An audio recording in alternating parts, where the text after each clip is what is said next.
Hay hay, cemaat hele başa düşür ki kebap pişirme yasan iştir.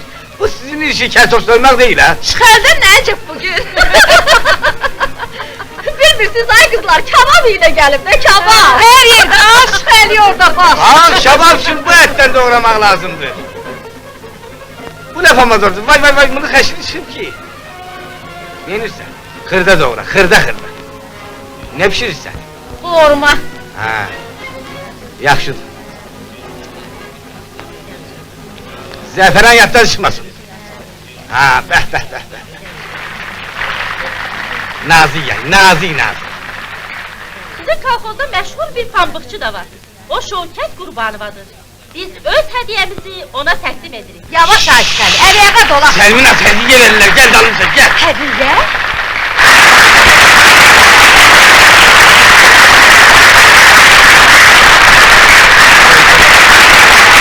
Ben sizi ürəkdən təbrik edirəm. Çok Tebrik ediyorum.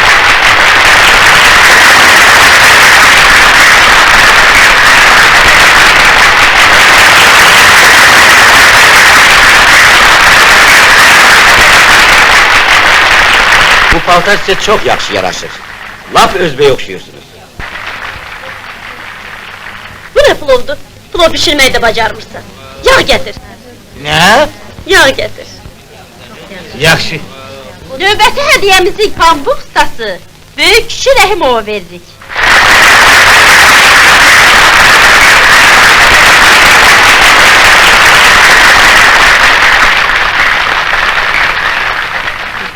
Valla, Böyük Kişi seni gözlüyor. Bu ki o değil. Necə yani? Özüdür.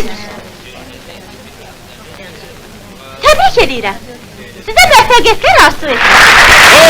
Azerbaycan ve Özbekistan pambukçularının dostluğu günü günden möhkemlensin ve artsın. Lala, sen niye deyirdin ki bu o değil? Ben başka usta hakkında düşünürdüm. Pambıq ustası. Mən nə axmağam.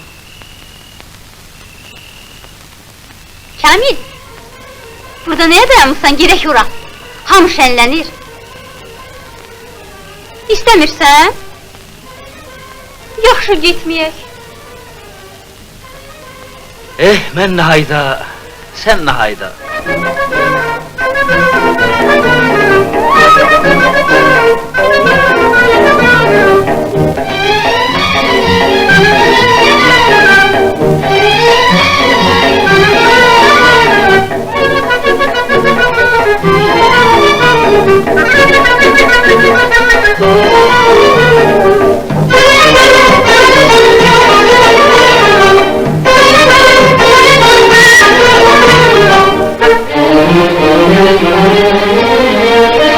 Yaşa Canayca!